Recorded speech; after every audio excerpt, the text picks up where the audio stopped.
Hello everyone, my name is Sidetrack Larry, and welcome to my review of Hearts of Iron 4. We're going to start off the game with what the game did bad. I believe that the game's tutorial is super lackluster.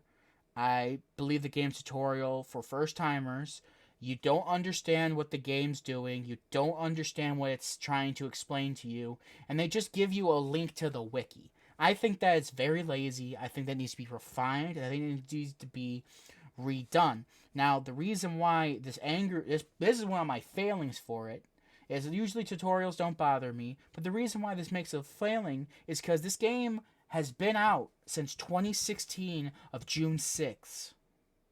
This game had plenty of time to fix the tutorial, to build upon the tutorial, and actually explain things. And for the price point of $39.99 now, and the tutorial still isn't fixed, that is a complete problem for me. And I think that is very lazy for the developers. Now, moving on to the next point. I think there's a ton of useless fucking information to this game whenever you're playing it. So, for a good example, is randomly you're like, okay, I'll put my troops here, I'm gonna build my infrastructure, BAM! Did you know that the Olympics just ended? No, I, I don't fucking care. Click. All right. So my troops will go here, and I'll start developing some more. I'll develop now Marines because that finished, and then BAM! Hey, do you know that giant blimp almost crashed? I don't care. Beep. I don't fucking care. All right. So I've done. BAM! Did you know that Spain, that country that's nowhere near you? Yeah, they're having a civil war. I I genuinely do not care. Please. BAM! Hey. I'm just here to bother you. Anyway, bye. Stop. That's so fucking annoying. It adds nothing to the game except for, I guess, lore. But if it has nothing to fucking do with you, like it's nowhere near you, it doesn't matter. That shouldn't be popping up, and if it does, it should be like a little fucking like icon in the corner of the screen, like, hey, the fucking Olympics just ended, or the Olympics started, or a blimp almost crashed. Some bullshit. I don't care about that stuff. If it's not pertinent to what I'm doing, it should not be popping up on my screen. That's just the end of it. It should not pop up if it's not fucking pertinent to what I'm doing. If it is, pop up. If it isn't, don't fucking tell me. I don't care. Uh, next. Next is the confusing controls. Now, I'm not saying the controls altogether are confusing, but if you're starting out the game, and since the tutorial sucks, massive donkey dick, I I genuinely believe that the controls will be super fucking irritating for you. And I'm pretty sure that's why not a lot of people play this game. Is for the main reason is the controls are confusing, the tutorial's dog shit, and it's not friendly for users. It's not friendly for new users. I'm not saying you shouldn't play the game. I genuinely love this game. This game is very fun. It's just it I had a brother to explain this shit to me and help me through the process of playing it for the first time and how to use the controls. It was like my own personal tutorial, and it was very nice. But the game fails at doing it in the base game. Like I said, at the price point of $39.99, it should do better. And especially since it's been out since 2016. That's a very big point of this. It's been out since 2016. It should be better. Especially when they're charging for the starter edition to be fucking $49.99. That's fucking absurd. So let's not even talk about the last edition, the Ultimate Bundle Edition, where they're charging $171.76 for this game. This game is not worth, for the Ultimate Edition, is not worth $171 at all. This game is maybe worth $85 or $75 for the Ultimate Edition, but it's not worth all that. I know you get 14 items, but that's fucking absurd. Way too high of a price. Does not need it, and it's completely undeserving of that. I think it should be the price be $25.99 or $30.99. That would be fair. But to add extra $9 or even about 14 or 15 extra dollars is just fucking absurd. It's too expensive. It's not worth that fucking amount of money. Currently, if they fix the tutorial and the confusing controls for new players, and fix that fucking info problem, I could definitely see it being worth $39.99. Maybe a bit too much for all the DLC, which is just 14 items. I think it's a bit too much for $171. Lower that down to maybe like $120 or $100. Fair, but other than that, no, it's too high for all that. That's just my personal belief, though. Moving on to what the game did good. I believe the game's gameplay is fucking amazing. Once you get past the big ass hurdle, I mean like fucking Mount Everest hurdle of the tutorial and controls, this game plays fantastic.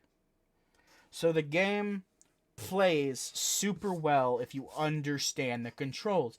I'm sorry if I keep popping to this, but I had my brother explain this shit to me like it was a tutorial. It was kind of irritating, the fact that I couldn't just hop in the game and it gave me, hey, there you go. I mean, they've made plenty of games in the past, and if they've done the same shit like they do here, then that's a fucking problem. I think if the next game they make, they should probably, fix that. Because we don't want to go, yes, tutorial. All right, I'll learn the game now, and wiki link. Awesome. Great. Thanks, tutorial. No, that's fucking sloppy. And super irritating. That is not fucking fair to anyone. The fact that the mod community has to make something to fix that pisses me off. And the fact that a mod maker who does not get paid. People get paid to monitor this game and update it. People get paid for that. The fact that someone who doesn't get paid, doesn't work for the company, makes a mod, a Fallout mod, that simplifies everything, makes a proper tutorial, and does something proper with the fucking game, pisses me off. It should not be like that. It shouldn't. The people who actually get paid for it should be fucking doing that. That, for one, is sloppy as shit. That actually shows that the company does not care about their player base. And 3, the company doesn't believe that the game could actually be worth a damn for them. For that. It's not worth it to them. Which pisses me off. The game is great after you get over the hurdle. But it should be great through the whole thing. That's what pisses me off. That's what makes me so upset about certain games, and especially about this game. Because I like this game. My brother likes this game. We love this game. This game's fun as shit. He's logged 51 plus play hours in this game. He loves it that much. But the game pisses me off. The fact that they're lazy with how they're doing it. I wouldn't have said shit about this if he had not asked me to review the game. He said, "Hey man, you can review you should review Hearts of Iron 4. Play it and review it, man. I'll help you." And I said, "Okay." And I fell in love with the game. The game's fun. As I said, the gameplay is super fun. The feeling of you're a battle tactician over a giant map with all these minis, with the big stick going, "Yes, move the tanks over there." And you push it over there. The fact that you can go into certain trees, there's giant skill trees for your your researching.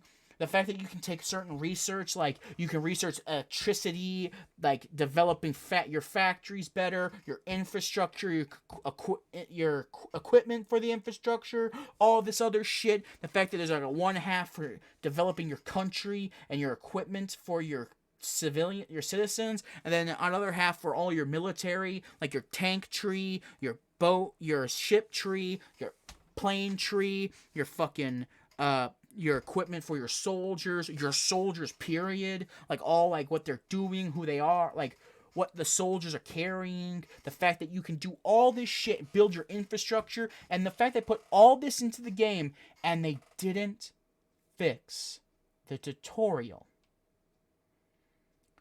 makes me mad.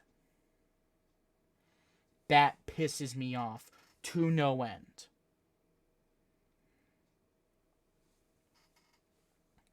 Another good thing for this game is the critical thinking part. The fact that this game puts you in certain situations where you have to think, all right, do I push up or do I hold the line and try to divert myself around? It gives you a lot of what should you do? How should you proceed? What tree should you go in? What planes should you build? What tanks should you put into play? How should I produce this? Well, how many factories do I have to produce this? All right, let's put this factory to this, this, and this. Well, then the game's very in-depth about that. Its critical thinking level is for more intelligent people. I'm not calling myself intelligent. My brother is intelligent as shit. 136 IQ. Ha. But that's not a joke. His IQ was actually 136. He's intelligent as shit. But this motherfucker plays this game, and he's super good at it. I get my ass handed to me every single playthrough. Every single playthrough. I get my ass handed to me. But he's going on playthroughs that are like fucking like 10, 15 plus hours, and he's winning. He doesn't lose at the end. He's actually winning, and he stops playing it going, I'm getting bored. Play a different one. Or when he does lose, he's like, all right, I know what to do. Fix, done. And he can actually get better in a different playthrough. I play it because I like to see the fact that I can build big skill trees, and that's what I like. He does it because he's actually good at it.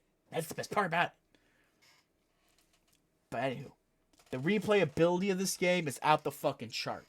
This game did amazing with the replayability, how much you love it. There's the whole part where you can actually do the historic AI of what happened in history in World War II. But then you can also set that off, and you can actually just do basic, like, I'm going to take Japan and take over America. I want America. And you take America.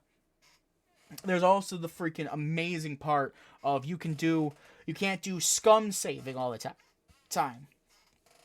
My friend, I think, come up with this, but I'm not going to say he did. But scum saving is when you're playing the game, and you save at a point, and you play it, and it auto-saves, but then you go, okay, I want to go back to that previous save so I can redo this because I lost something here. And you pop back and do it again, but then you don't lose anything, right? Well, what he did is he put on Iron mode. Is the part of the base game is called Iron Man mode. You put it on, you can't do that. You have to live with your decisions, and it even makes critical thinking a bigger fucking part of it. And that's what makes me so happy about this game. It actually... It does the Dark Souls mentality of you're going to get better. You just have to keep trying. That's what I love about it. It's not like you lose progress, but you learn something. So you're sent back in and said, all right, try again. It encourages that. It encourages replaying it. And that's the best part about it, is you learn while you play, and you learn to replay it, and you play it again, and you play different scenarios, and you get better. Like, the game's very in-depth about it. The game's very in-depth on every single country. You can play as every single country. It's awesome.